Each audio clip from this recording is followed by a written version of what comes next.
EWTN is one of the sponsors of this exhibit, which provides an interactive experience with a replica of the shroud as the real shroud remains in Turin, Italy. I spoke to a man who has studied the shroud for more than 40 years, Russ Breault. He's the president and founder of the Shroud of Turin Education Project. He shares the shroud's history, mystery surrounding it that have baffled scientists for decades, and a glimpse of this unique exhibit.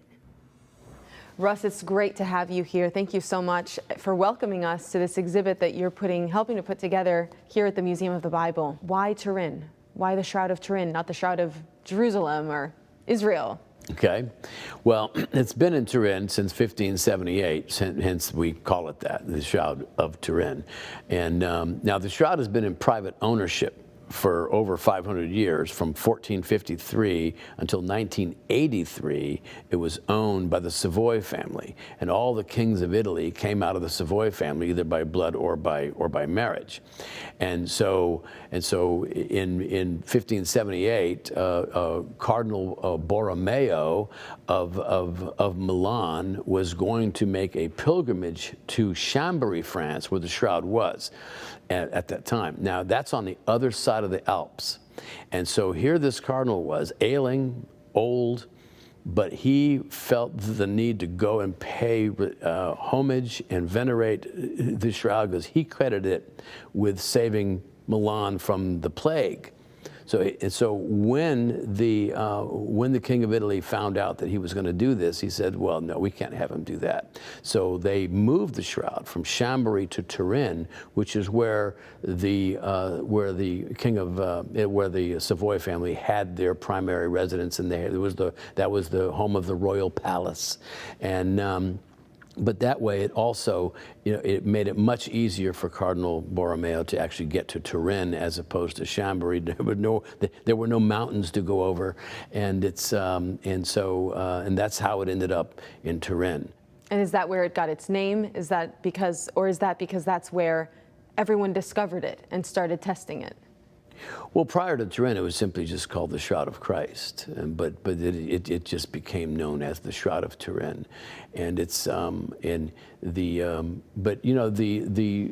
shroud was really somewhat obscure as just kind of being mostly an Italian thing, and certainly Catholic, but then in 1898 is when it was photographed for the very first time, and then that's when they found that for some reason the shroud looks a whole lot clearer in a photo negative, which is contrary to what we would expect, and so this was again validated in 1931 when it was photographed the second time with much better film, much better technology, and sure enough, the shroud has this very mysterious negative image on it, and in the photo negative, the shroud literally comes to life, looks much more lifelike in the photo negative, and which is this got the attention of the scientific world, and then of course we had the whole team of scientists go to Turin in '78,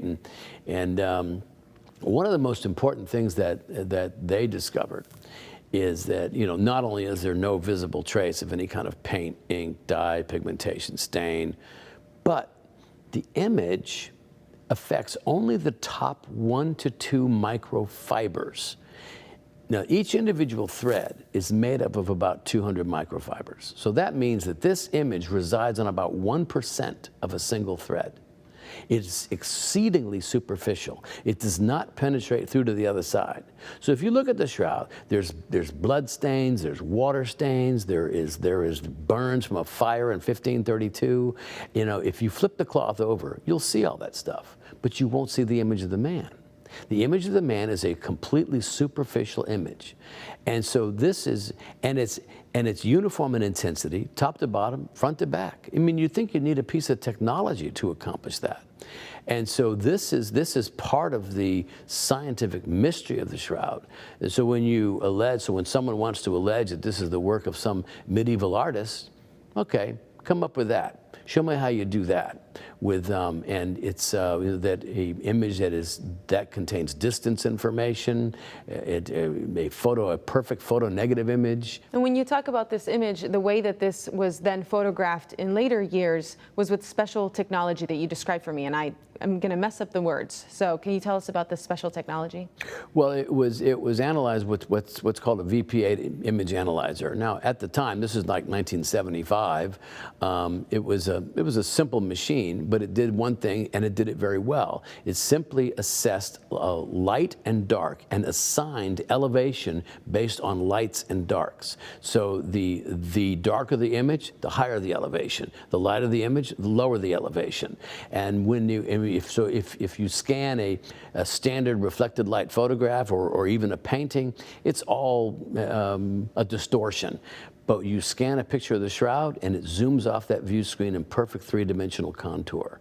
And this is what got the scientists excited and actually was the catalyst for the whole Shroud project to come together. Has any other scientific techniques been employed in trying to figure out what's the authenticity of the shroud?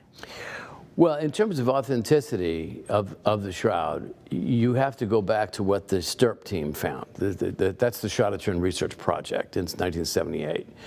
And exhaustive analysis, 5 days and nights, round the clock, 120 hours, hands-on with spectroscopy and X-radiography and infrared thermography and photomicroscopy and on and on.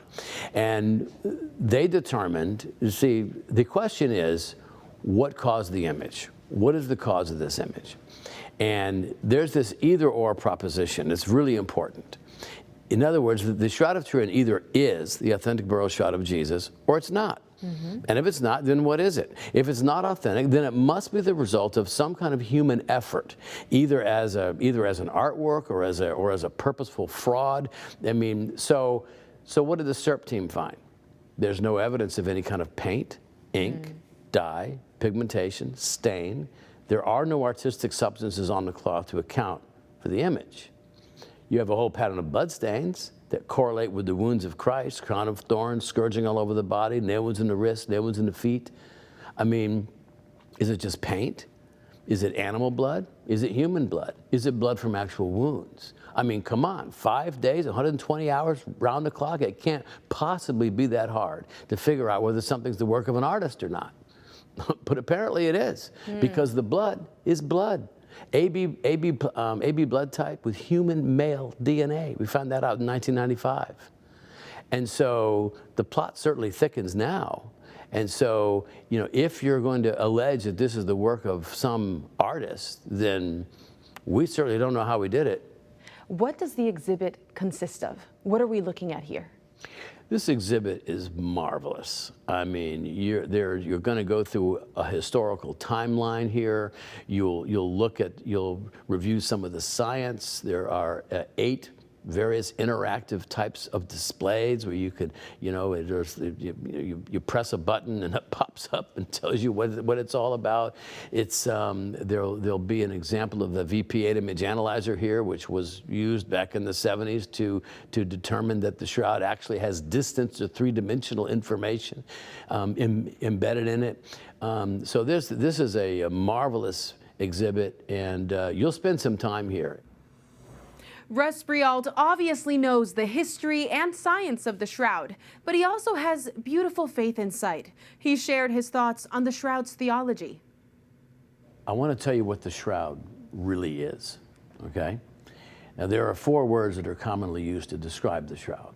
It's called a relic, it's called a mystery, it's called an artifact, it's called a symbol. All those words are fine, but they really don't tell you very much. So I got to think there has to be another idea, another concept. So I looked at the scripture and looked at all the words that would say what Jesus accomplished for us on the cross. And there were 4 of them. We have been bought, purchased, redeemed, ransomed. What are those words? Those are all words of transaction. A transaction has occurred. A payment has been made on our behalf. So when Peter and John ran to the tomb and saw the linen cloth lying there, what did they see? they saw the record of the transaction. And when they opened it up, what did they see? They saw the price that was paid. And they saw the crown of thorns. They saw scourging all over the body, wound in the side, and then wounds in the wrist and the feet. Now, so not only is the shroud a receipt, it's an itemized receipt documenting everything that was paid to purchase our salvation. The Shroud of Turin exhibit opens February 26th and runs through July 31st of this year. More details on the Museum of the Bible's website.